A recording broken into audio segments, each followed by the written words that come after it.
Let's go live now to the leader writer at The Australian, Graham Lloyd. Graham, let's start. I want to ask you about the EV debate in a moment, but let's start with the dramas for Scott Morrison, his legacy very much tarnished by the events of the last week or so. Good morning, Kieran. Well, the kindest thing you can say is it seemed like a good idea at the time. And it certainly doesn't seem like a good idea now, and it's costing Scott Morrison a lot in terms of his reputation and the reputation of his government.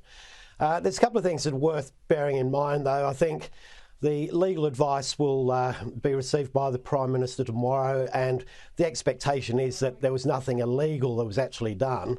And in terms of sort of cabinet processes, very bad look. But at the end of the day, if he had become some sort of radical mad king, his colleagues always had the power to get rid of him, as they did with Malcolm Turnbull, Tony Abbott, Kevin Rudd.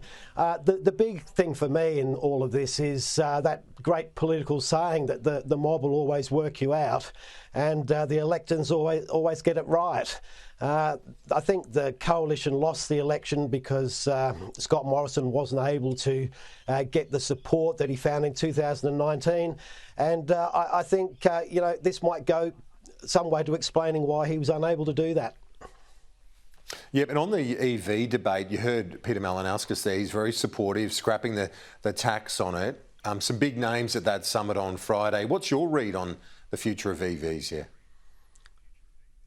Well, I think there was an interesting comment there from the Prime Minister in his interview that the global car industry is going down this road. There is the potential that at some point in the future, these are the only things that will be available. So we better get used to accommodating them.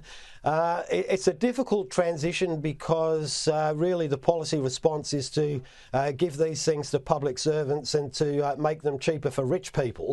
And there's a bit of sort of inequity there into the initial stages, and that could be difficult to digest.